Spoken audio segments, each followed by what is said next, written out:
Welcome back, everyone. I am so psyched to have the special guest with me here today, Kathryn Finney, the CEO and founder of Digital Undivided and a serial entrepreneur, whom my students followed down all the way to the studio today. So we normally have students, lingering after class, asking questions in the hallway, but this was the first time they kept asking questions all the way down into the studio, and we had to kick them out to get started. So clearly, you left a huge impact. Thanks so much for spending the day with us. Thank you for having me back. It's great to be back at Yale. Especially since that you studied here and you studied at the School of Public Health, and now you're working on tech entrepreneurship and all sorts of financing and mentoring and support. And it really goes to show the non-traditional careers that students and alumni can have, and that whatever you're studying or whatever venture you think you're creating, you end up doing something so different from what you planned, right?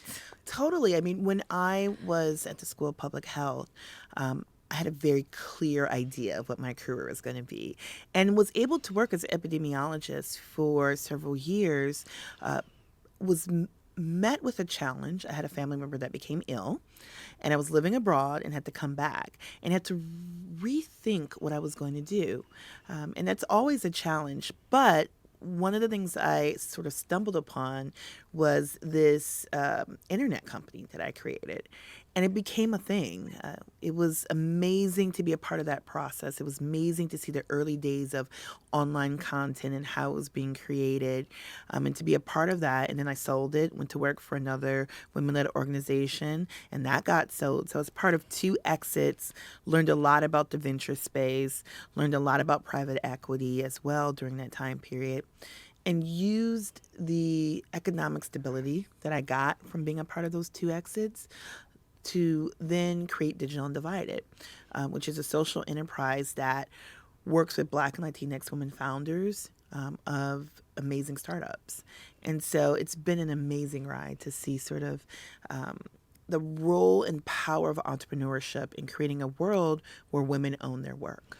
And also the role of data. And going back to your training as a scientist, one of the first things you did when creating this company was research, because there was no data on women entrepreneurs and Black and Latinx entrepreneurs. So tell us a little bit more about that research, what you found and what you did with it. Yeah, when we were looking at starting our incubator, we went to see what the data was. Once you're an epidemiologist, you're always an epidemiologist. So it's like, what does the data say before I form my hypothesis? So I was really excited, like, oh, I'm going to find this great data. I'm going to have a great hypothesis. And we found there was no data. There was no data on women in startups. There was no data on especially Black Latinx women in startups.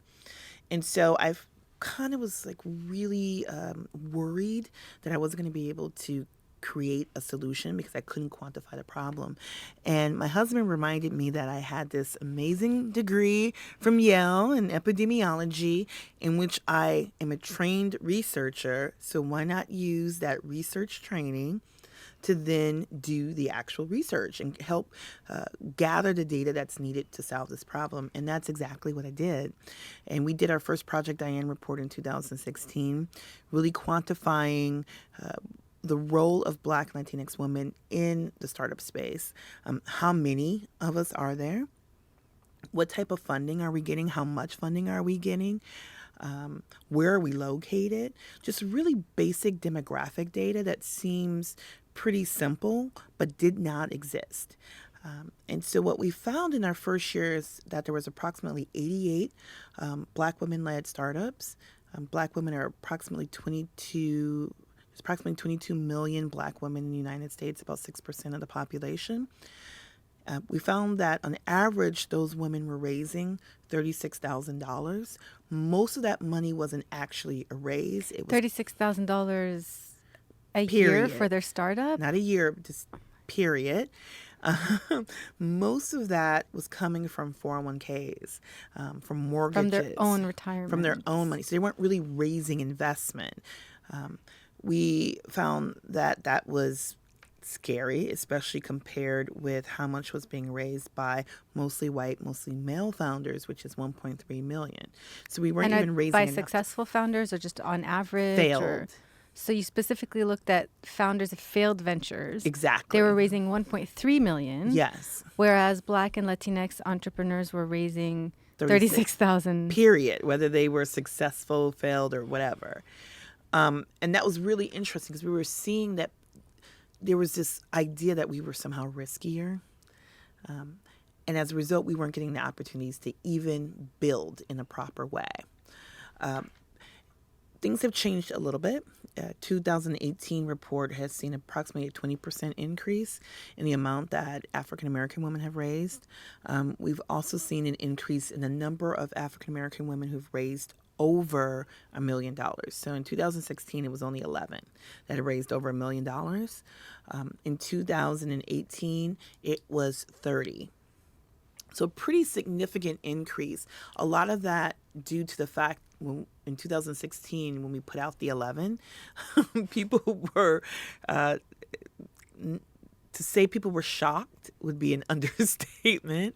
And a lot of people stepped and said, we got to do something because this is unacceptable. And so the data really changed things. I think particularly in the tech space, it's very difficult to impart change in that space if you don't have data.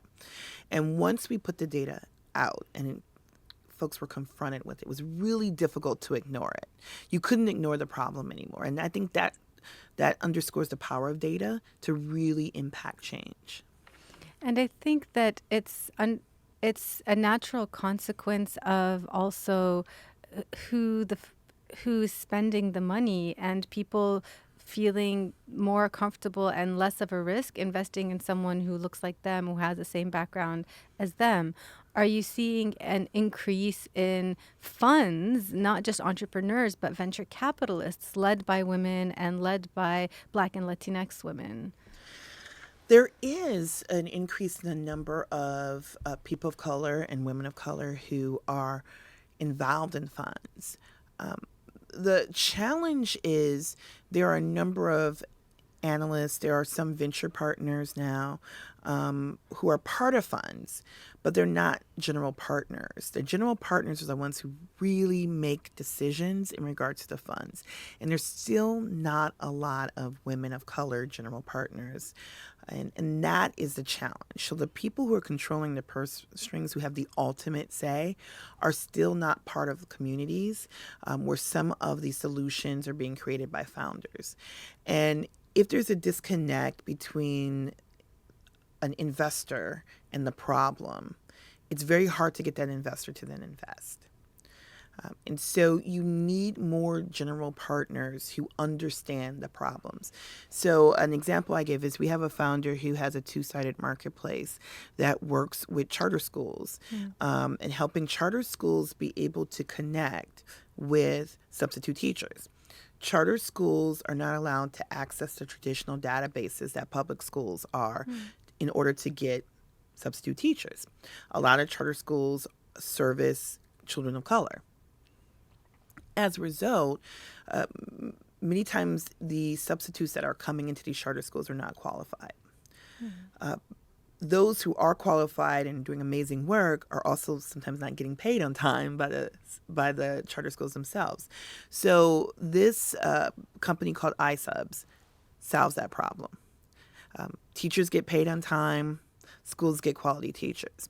You wouldn't know that was a problem unless you had a family member who was in teaching or a family member who was a substitute teacher. The founder of it, her name is Jasmine Edwards, she often calls substitute teaching the original gig economy. And it's true. Because you're subbing because you actually need to make money. But you wouldn't know that unless you've been put in a position. And so we need more of these female founders succeeding in entrepreneurship, graduating and potentially becoming funders and starting new funds as well, so that it's a really beneficial cycle. So there are all these barriers facing certain entrepreneurs who come from low-income backgrounds, who have less opportunities and less safety nets to take the risks involved in entrepreneurship. And one of the students in my class, a Latina student, brought up that situation and saying, you know, if I were to graduate from here and have an awesome idea that I wanted to pursue, I am still responsible for taking care of my parents and my family. And so I might be less inclined to pursue that opportunity and that idea than someone who comes from a more privileged background. So how do we level that playing field? So she and I were chatting after class and we were saying, could we create some kind of safety net for those women, for example, where we provide health care or we provide a salary so that they can take those risks and they can dare and they can innovate? What are some of the things that you've tested and the consequences that you've seen? So the question really becomes what type of safety net is needed and whether or not money is the problem. Money is often a symptom. It's rarely the problem. I'm not saying it's never the problem, but it's rarely the singular problem. And what we have found is the ability to take risk, that the founder has to take that first step. It's difficult to ensure success if you create a false sort of world in which they are coming into. It's a Band-Aid. It's a Band-Aid. Because at some point, they're going to have to make decisions in regards to resources. And so what we found is that it's not necessarily about making the entrance smooth and easy. It's once they're in, making sure that you're helping them along, building that path. But that first step inside the door has to be taken by the entrepreneur. The first belief that I want to do entrepreneurship, I want to build this because I'm so passionate about this problem and I'm going to find resources to do it. And resources don't necessarily mean money. I think that's what people get confused by. To get started, those are the ones that we have seen to be most successful. So I talk about Jasmine. Jasmine was a teen mom. She has 6 children. She lived in Tampa and drove twice a week to Atlanta for our program. I mean, we did not know that until the end of the program because I was like, oh my gosh, we could have helped you with a bus ticket. But that sort of passion and commitment and belief in what she was doing, she was able to sell her family on support. So I often say to people, your family are your first customers, whether or not they buy the product or not, but you have to sell them, particularly as a person of color. We need our family support. It's very, very important for us. So we have to sell them on getting involved. We have to sell them on, maybe picking up the slack, sell them on the fact that we might not be able to go to every family reunion. And so if we can't convince them, we're going to have a hard time convincing someone else too. And that is a really good skill to develop, is figuring out how to sell someone. So one of the things that we focus on is not necessarily making the entrance necessarily easy, because we can't make that decision for you. Mm-hmm. But once you decide that this is what you want to do and you're passionate, we can be with you every step of the way. And I think that the programs like yours also do help people decide that this is something that they want to do or something that they can safely explore. I think what you're getting at when you say money is the symptom is that the reason people don't have money is because they don't have the same opportunities to have high-paying jobs or to have safety nets, etc., and that you can help with those opportunities rather than with the money itself. For example, the mentorship, the networking, the training, right? Well, and that's how you get the money. Right? Yeah. That's how you get the money. It's not just writing the check. It's someone knowing you and believing in you. And one of the challenges is that for a whole multitude of reasons, the investor community is a certain group of people, and they haven't seen the value in the ideas that are coming from people who are not like them. Well, what you keep saying in class and what I keep hearing from a lot of people is that people don't invest in ideas, they invest in the person. Exactly. You have to believe that this is the person that's going to implement this idea. You do. And so if you don't necessarily value that person's identity, you're not going to value their business or their idea. And if you don't have a relationship with them, it's all about who do you have access to build relationships with. You know, one of the interesting things when I first started going to Silicon Valley, I had a conversation with a VC there. And in the middle of the conversation, he said something to me that was really profound. It kind of like struck me off guard a little bit when he said it, but Yes, this is the first time I've actually had a conversation with a Black woman Ever? ever. Not as someone being in service of me, right? Not someone waiting on me or doing a service for me, but as an equal. And I wonder how many white male VCs would say the same if they really sat and thought. I've never had an actual conversation with a Black woman before, like a where we're sitting down and we're talking about ideas, or I've never had a conversation with a Latina before. And so if you've never talked to a Black woman before, you've, as an equal, especially as someone you viewed as an equal, even the Black woman probably saw you as an equal, or maybe she even felt a little superior to you. But if you don't see that, again, it's going to be hard for you to value their opinion. It's going to be hard for you to value that other person's company and see that as something investable, an opportunity for you to get involved on something great if you literally can't even see that person as a person. Do you think that maybe one way to bridge this gap between people who have ideas and don't have relationships with venture capitalists, there's so much in between that they have to do and that they have to prove. Do you think that maybe we could imagine an infrastructure that would be like a middle ground I guess that's what you're doing is providing that bridge funding and that bridge mentorship and non-financial support, technical support, so that they can get out there and get their products seen and sold and heard, right? Yeah. And just create those links, because right now there's this big divide. And I think VCs have been given way too much power. VCs need founders. Founders don't necessarily need venture investment. You can build a very successful company without it. But VCs can't exist if they don't have founders to invest in. But somehow, because of our relationship with money, particularly in the United States, we have given VCs all of this power, which they don't necessarily deserve. So you're saying we should shift the power? Totally shift the power.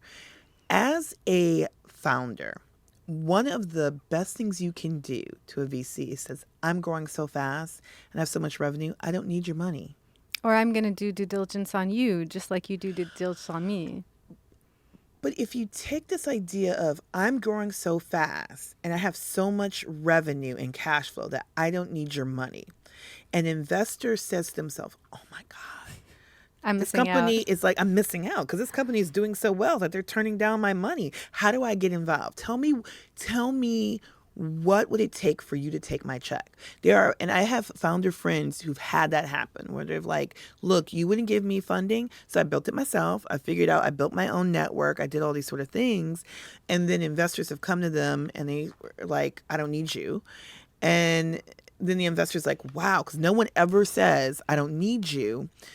It's like, well, I got to get a part of this because they're doing so well and have so much cash that either means they're going to be acquired or they're going to IPO.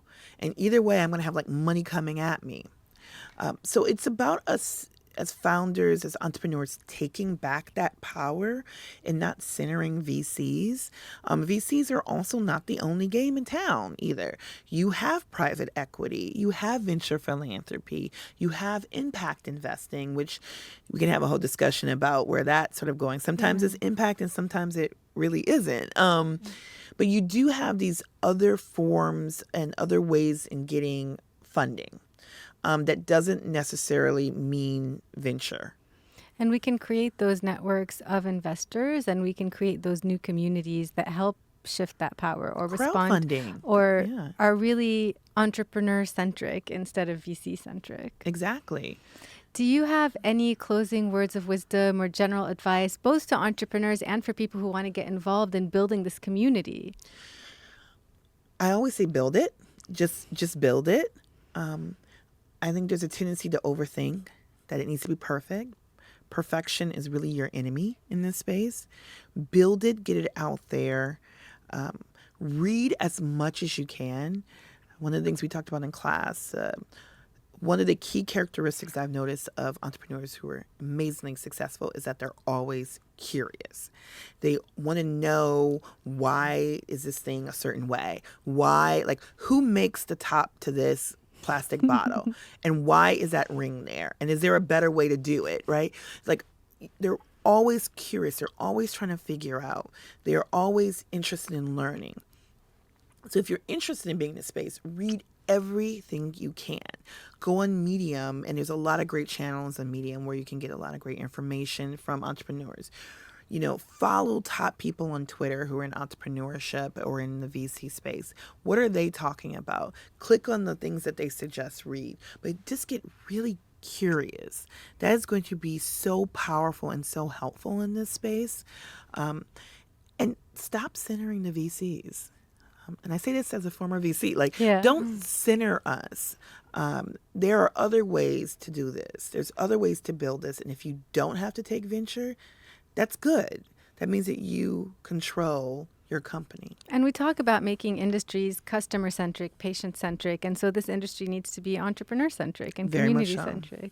Thank you so much, Kathryn. You're really changing what it means to be an entrepreneur and a funder and a disruptor. Thanks so much. Thank you.